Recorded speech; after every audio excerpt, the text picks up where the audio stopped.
ജയിലിൽ കൊടുത്തിട്ട് നമ്മുടെ കറകളഞ്ഞ RSS വിരുദ്ധതയും BJP വിരുദ്ധതയും തെളിയിച്ചിട്ടുള്ളവരാ.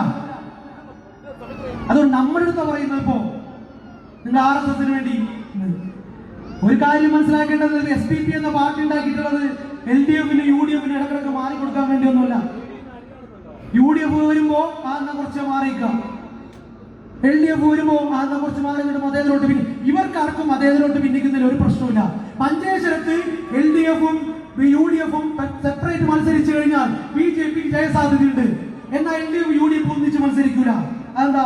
അവർക്ക് പറ്റില്ലത്. പക്ഷെ ബാക്കിയുള്ള പാർട്ടികളൊക്കെ എന്ത് ചെയ്യണം? കോംപ്രമൈസ് ചെയ്യണം. അതെന്ത് പൊളിറ്റിക്സാ? നമ്മളെന്താ കരക്ക് കെട്ടിടാൻ വേണ്ടിയാണോ ഈ കപ്പൽ ഉണ്ടാക്കിയിട്ടുള്ളത്? അല്ല, നമ്മളെ SDP എന്ന് പറയുന്ന ഈ പ്രസ്ഥാനം ഉണ്ടാക്കിയിട്ടുള്ളത് ഈ രാജ്യത്ത് ഭയത്തിൽ നിന്ന് മോചനം ലഭിച്ചുകൊണ്ട്, വിശപ്പിൽ നിന്ന് മോചനം ലഭിച്ചുകൊണ്ട് ഒരു പുതിയ ഭരണകൂടം ഈ രാജ്യത്തെ മുഴുവൻ ജനങ്ങൾക്കും ഭയമില്ലാതെ ജീവിക്കാൻ കഴിയുന്ന ഒരു ഭരണകൂടം സംസ്ഥാനത്തും ഇന്ത്യയിലും ഉണ്ടാക്കാൻ വേണ്ടി ലക്ഷ്യം വെച്ചാണ് നമ്മളെ പാർട്ടി ഉണ്ടാക്കിയിട്ടുള്ളത്. അത് ഇവർക്കൊക്കെ വേണ്ടി കോംപ്രമൈസ് ചെയ്യാനുള്ളതല്ല. പക്ഷെ നമ്മൾ സത്യസന്ധയുടെ ഭാഗമായി, രാഷ്ട്രീയ നൈതികതയുടെ ഭാഗമായി നമ്മൾ ചിലപ്പോഴൊക്കെ RSS ജയിക്കാതിരിക്കാൻ പണിയെടുത്തിട്ടുണ്ട്. ആ നിയമത്തിൽ നമ്മൾ പണിയെടുത്തിട്ടുണ്ട്, പാലക്കാട് പണിയെടുത്തിട്ടുണ്ട്, മഞ്ചേശ്വരത്ത് പണിയെടുത്തിട്ടുണ്ട്. പക്ഷെ ഒന്നും SDP അങ്ങനെ ഒഴിവായിപ്പോ കഴിഞ്ഞ ദിവസം മഹാരാഷ്ട്രയിൽ, ഇന്നലെ മഹാരാഷ്ട്ര പാർട്ടി യൂത്തിന്റെ ബന്ധപ്പെട്ട പ്രോഗ്രാമിന് പോയി. അപ്പൊ അവിടെ കഴിഞ്ഞ ഈ ലോക്സഭാ തെരഞ്ഞെടുപ്പിൽ SDP അവിടെ മഹാരാഷ്ട്ര അത്യാവശ്യം സ്ട്രോങ് ആണ്. ഔറംഗാബാദിൽ മത്സരിക്കാൻ തീരുമാനിച്ചു. അപ്പൊ അവിടെ MIM എന്ന് പറയുന്ന മുസ്ലിം പോലത്തെ ഒരു പാർട്ടി ഉണ്ട്, ഇംതിയാസ് ജലീലിന്. അവർ വന്നിട്ട് നമ്മളോട് പറഞ്ഞു, നിങ്ങൾ മത്സരിക്കരുത്, ഞങ്ങൾക്കൊണ്ട് തൽക്കാലം മാറ്റി നമുക്ക് എന്താ സംസാരിക്കാമെന്ന് പറഞ്ഞു.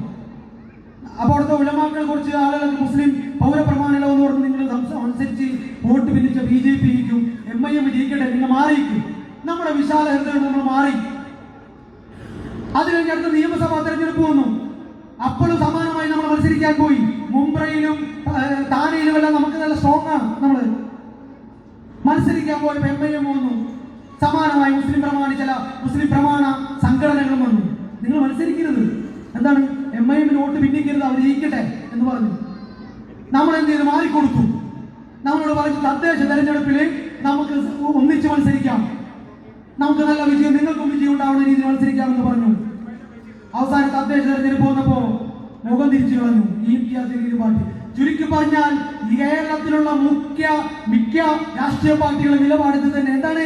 നമ്മൾ സത്യസന്ധമായി RSS BJP വരാതിരിക്കാൻ വേണ്ടി നിലപാടെടുക്കുമ്പോൾ കേവലം അവരുടെ വിജയത്തിന് വേണ്ടി മാത്രമുള്ള ഒരു താൽക്കാലിക ഡീല് നടത്തി BJPയോടുകൂടെ ഡീൽ നടത്തിയിട്ട് മാറിക്കുക. ഇവരോടൊക്കെയാണ് നമ്മൾ കോംപ്രമൈസ് ചെയ്യേണ്ടത്.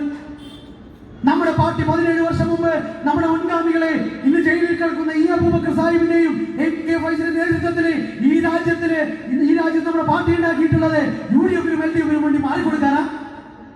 നമ്മൾ മത്സരിച്ച് ഈ രാജ്യത്ത് MLA-മാരും MP-മാരും ഉണ്ടാക്കി ഈ രാജ്യത്ത് അന്തസ്സുള്ള BJP-ക്കാരുടെ മുഖത്ത് നോക്കി ഈ രാജ്യത്തെ വിൽക്കാൻ ഞങ്ങൾ അനുവദിക്കില്ല എന്ന് പറയാൻ തന്റെ ഇടമുള്ള നേതാക്കന്മാരുണ്ടാക്കാനാ നമ്മൾ ഈ പാർട്ടി ഉണ്ടാക്കിയത്. ഇവർക്ക് വേണ്ടി മാറിക്കൊടുക്കാനല്ല.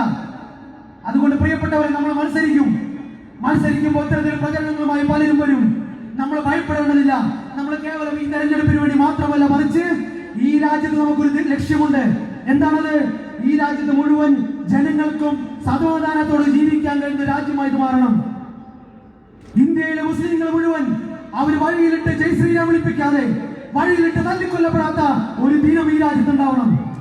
ദലിതനായതിന്റെ പേരിൽ, തൊലികർത്തതിന്റെ പേരിൽ വസ്ത്രമൂരി വഴിയിലിട്ട് തല്ലുന്ന അവസ്ഥ ഇല്ലാത്ത ദലിതന അവസ്ഥ ദലിതനുണ്ടാവണം. ഈ രാജ്യത്ത് ക്രിസ്ത്യാനികളെ സ്വന്തം വീടുകളിൽ ഇരുന്നുകൊണ്ട് പ്രാർത്ഥന നടത്തുന്ന ക്രിസ്ത്യാനികളെ പോലും ആക്രമിക്കുന്ന അവസ്ഥ ഈ രാജ്യത്തില്ലാണ്ടാവണം. ഈ രാജ്യത്ത് സ്വസ്ഥമായ സ്ത്രീകൾക്ക് ബലാത്സംഗം ചെയ്യപ്പെടുമെന്ന് പേടിയില്ലാതെ ഈ രാജ്യത്തിന്റെ ഓരോ മുക്കിലും മൂലയിലും സഞ്ചരിക്കാനുള്ള അവസ്ഥ ഉണ്ടാവണം. തുടങ്ങി ഈ രാജ്യത്ത് സമാധാനമായി മതസ്ഥാപനങ്ങൾക്ക്, പള്ളികൾക്ക്, അമ്പലങ്ങൾക്ക്, ചർച്ചുകൾക്ക് നിലനിൽക്കാനുള്ള സാഹചര്യം ഉണ്ടാവണം. ഇതൊക്കെ ഉണ്ടാവണമെങ്കിൽ ധീരതയുള്ള, തന്റെ ഇടമുള്ള, ഭയമില്ലാത്ത RSS-ന് നേരെ, BJP-ക്കെതിരെ നേരെ നിന്ന് സംസാരിക്കാൻ കഴിയുന്ന ധീരരായ നേതാക്കൾ ഈ രാജ്യത്തിന്റെ ഓരോ മുക്കിലും മൂലയിലും ഉണ്ടാവണം. അതുണ്ടാക്കുന്ന പണിയാണ് SDP എടുത്തുകൊണ്ടിരിക്കുന്നത്. ഞങ്ങൾക്ക് കേവലം ഇത് 1-2 വർഷത്തെ രാഷ്ട്രീയ പ്രവർത്തനമല്ല, മറിച്ച് ഞങ്ങളുടെ ജീവിതകാലം മുഴുവനുള്ള ഒരു രാഷ്ട്രീയ നിയോഗമായി, ഒരു ഡിവൈൻ അസൈൻമെന്റ് ആയിട്ടാണ് ഞങ്ങൾ ഇതിനെടുത്തിട്ടുള്ളത്. അതുകൊണ്ട് ഞങ്ങൾ അങ്ങനെ ഒന്നും ചെറിയ ഇലക്ഷൻ റിസൾട്ടിലൊക്കെ പരാജയപ്പെട്ട ഇല്ലാണ്ടായെന്നൊന്നും ഞങ്ങൾ കരുതുന്നില്ല. പ്രിയപ്പെട്ടവരെ, ഞാൻ ചുരുക്കിയാണ്. ഒരു കാര്യം കൂടി പറയാം. ബിജെപിയുടെ വളർച്ചയുടെ കാലഘട്ടം ഇനി കഴിഞ്ഞു. ഇനി തളർച്ച തുടങ്ങും. ബിജെപി തകരും. ഈ രാജ്യത്തിന്റെ സാമ്പത്തിക വ്യവസ്ഥ തകർന്നു വീഴും. ഈ രാജ്യത്തിന്റെ മറ്റ് പ്രധാന മേഖലയെല്ലാം തകർന്ന് ഈ രാജ്യം വലിയ ഇരുട്ടിലേക്ക് വീഴും. ആ ഇരുട്ടിലേക്ക് വീട് കഴിയുമ്പോൾ ആ രാജ്യത്തെ പിടിച്ചുയർത്താൻ നമ്മുടെ പ്രവർത്തകർ ഈ രാജ്യത്തിന്റെ ഓരോ മുക്കിലും മൂലയിൽ ഉണ്ടാവണം. അതിനു വേണ്ടിയുള്ള പണിയെടുക്കാൻ നമ്മൾ ആത്മാർത്ഥതയോടുകൂടി മുന്നോട്ടുണ്ടാവണം. എവിടെയെങ്കിലും ഫിറഔൻ ജനിച്ചിട്ടുണ്ടെങ്കിൽ, ഫറവോ ജനിച്ചിട്ടുണ്ടെങ്കിൽ, അവിടെയെല്ലാം മൂസമാർ ജനിച്ചിട്ടുണ്ട്. എവിടെയെല്ലാം കംസൻ ജനിച്ചിട്ടുണ്ടെങ്കിൽ അവിടെ കൃഷ്ണന്മാർ ജനിച്ചിട്ടുണ്ട്.